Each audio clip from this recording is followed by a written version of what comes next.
ಎಲ್ಲರಿಗೂ ನಮಸ್ಕಾರ. Welcome back to food choice. ನಾನು ಶಿಲ್ಪಾ. ನಾನು ಇವತ್ತು ಶೇಂಗಾ ಚಟ್ನಿ ಪುಡಿ ಹೇಗೆ ಮಾಡೋದಂತ ತೋರಿಸ್ಕೊಡ್ತೀನಿ. Very simple. ಬನ್ನಿ ನೋಡ್ಕೊಂಬರೋಣ ಅದು ಹೇಗೆ ಮಾಡೋದು ಅಂತ. ನೋಡಿ ಹೇಗಿದೆ, ಬಿಡಿ ಬಿಡಿಯಾಗಿ ಈ ಥರ ಇರಬೇಕು. ಬನ್ನಿ ಅದು ಹೇಗೆ ಮಾಡೋದು. ಚಪಾತಿಗೆ ಮತ್ತು ದೋಸೆಗೆಲ್ಲ ತುಂಬಾ ಚೆನ್ನಾಗಿರುತ್ತೆ. ಇಡ್ಲಿ ಜೊತೆ ಎಲ್ಲ ಹಾಕ್ಕೊಂಡು ತಿನ್ಬೋದು. ಬನ್ನಿ ಹೇಗಿರುತ್ತೆ ನೋಡ್ಕೊಂಬರೋಣ. ಇದು ಮೊಸರು ಜೊತೆ ಎಲ್ಲ ತಿನ್ಕೋಬೋದು. ಬೇಕಾದ್ರೆ ಮೊಸರು ತುಪ್ಪ ಆ್ಯಡ್ ಮಾಡ್ಕೊಂಡು ತಿಂತಾರೆ.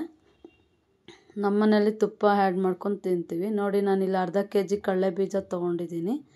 ಈಗ ಹುರ್ಕೊಂಬರೋಣ ಬನ್ನಿ. ಒಂದು ಬಾಣಲಿ ಇಟ್ಕೊಂಡಿದ್ದೀನಿ. ಈಗ ನೋಡಿ ಈ ರೀತಿ ಹುರ್ಕೊಳಕ್ಕೆ ರೆಡಿ ಮಾಡ್ಕೊಂಡಿದ್ದೀನಿ ನಾನು. ಚೆನ್ನಾಗಿ ಹುರ್ಕೋಬೇಕು. ಕಡಲೆ ಬೀಜ ನಾವು ಎಷ್ಟು ನೀಟಾಗಿ ಹುರ್ಕೋತೀವೋ ಅಷ್ಟೇ ಚೆನ್ನಾಗಿ ಬರುತ್ತೆ ಚಟ್ನಿ ಪುಡಿ. ನೋಡಿ ಈ ರೀತಿ ಚೆನ್ನಾಗಿ ಹುರ್ಕೋಬೇಕು ಕಡಲೆ ಬೀಜನ.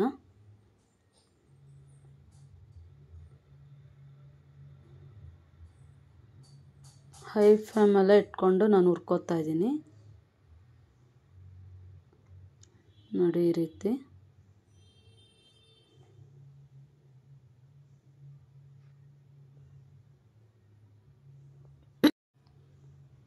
ಚೆನ್ನಾಗಿ ಫ್ರೈ ಆಗ್ತಾ ಇದೆ.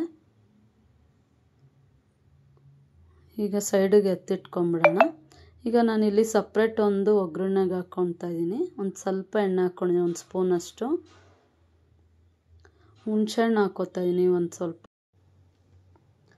ನಂತರ ಈಗ ಹುಣಸೆಹಣ್ಣನ್ನ ಫ್ರೈ ಮಾಡ್ಕೊಳ್ಳೋಣ. ನೋಡಿ ಈಗ ಒಂದು ಸ್ಪೂನಷ್ಟು ನಾನು ಅರಿಶಿನ ಪುಡಿ ಹಾಕ್ಕೊತಾ ಇದ್ದೀನಿ. ಕರ್ಬೇವಿನ ಸೊಪ್ಪು ಹಾಕ್ಕೋತಾ ಇದ್ದೀನಿ ಸ್ವಲ್ಪ, ಒಂದು ಹಿಡಿಯಷ್ಟು. ಈಗ ಚೆನ್ನಾಗಿ ಫ್ರೈ ಮಾಡ್ಕೊಳ್ಳೋಣ. ಅಷ್ಟೇ, ಇದಾಗಿದೆ. ಈಗ ನಾವೀಗ ಒಂದು ಮಿಕ್ಸಿ ಜಾರಲ್ಲಿ ಹಾಕ್ಕೊಬೇಕಾಗುತ್ತೆ ಇದೆಲ್ಲ ಹುರಿದಿರೋದೆಲ್ಲ. ಮೊದಲಿಗೆ ನಾವು ಹುರಿದಿಟ್ಕೊಂಡಿರೋ ಅಂಥದ್ದು ಕಡಲೆ ಬೀಜನ ಮಿಕ್ಸಿ ಜಾರ್ಗೆ ಹಾಕ್ಕೊಳ್ಳೋಣ. ನೋಡಿ ಒಂದು ಮಿಕ್ಸಿ ಜಾರ್ಗೆ ಹಾಕ್ಕೋತಾ ಇದ್ದೀನಿ ನಾನೀಗ ಹುರಿದಿರೋ ಕಡಲೆ ಬೀಜನ. ಅದು ನಾವಿವಾಗ ಡ್ರೈ ಫ್ರೈ ಮಾಡ್ಕೊಂಡಿದ್ವಲ್ಲ ಕಡಲೆ ಬೀಜನ, ಈಗ ನಾನು ಉಪ್ಪು ಹಾಕ್ಕೋತಾ ಇದ್ದೀನಿ ಒಂದು ಸ್ಪೂನಷ್ಟು. ಮತ್ತು ಇನ್ನೊಂದು ಸ್ಪೂನ್ ಹಾಕ್ಕೊಂಡಿದ್ದೀನಿ ಉಪ್ಪು. ನೋಡಿ ಈಗ ಕರಿಬೇವು ಹುಣಸೆಹಣ್ಣೆಲ್ಲ ಹುರಿದಿಟ್ಕೊಂಡಿದ್ವಲ್ಲ ಅದನ್ನು ಹಾಕ್ಕೋತಾ ಇದ್ದೀನಿ. ಬೆಳ್ಳುಳ್ಳಿ ಒಂದು ಹಿಡಿಯಷ್ಟು ಹಾಕ್ಕೊಂಡಿದ್ದೀನಿ.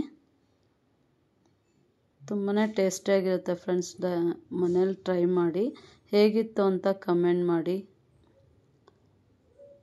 ಖಾರದ ಪುಡಿ ಹಾಕ್ಕೊತಾ ಇದ್ದೀನಿ ನಾನು ಒಂದು ಸ್ಪೂನಷ್ಟು, ಒಂದೂವರೆ ಸ್ಪೂನಷ್ಟು. ನೋಡಿ ಈ ರೀತಿ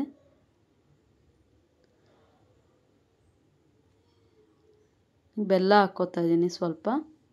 ಇಷ್ಟೇ ಇದು. ಈಗ ಪುಡಿ ಆಗಿದೆ ನೋಡಿ ಈ ರೀತಿ ಇದೆ. ಸ್ವಲ್ಪ ಹಾರಕ್ಕೆ ಬಿಟ್ಬಿಡೋಣ. ಒಂದು ಗಾಜಿನದು ಬಾಟ್ಲು ಇದ್ದರೆ ಅದರಲ್ಲಿ ಸ್ಟೋರ್ ಮಾಡಿ ಇಟ್ಕೋಬೋದು. ಬೇಕಾದರೆ ನೀವು ಒಂದು 15 ಡೇಸ್ವರೆಗೂ ತಿನ್ಬೋದು. ಇಷ್ಟ ಆದರೆ ಲೈಕ್ ಮಾಡಿ, ಶೇರ್ ಮಾಡಿ, ಸಬ್ಸ್ಕ್ರೈಬ್ ಮಾಡ್ಕೊಂಡು ನೋಡಿ ಫ್ರೆಂಡ್ಸ್. Thank you friends.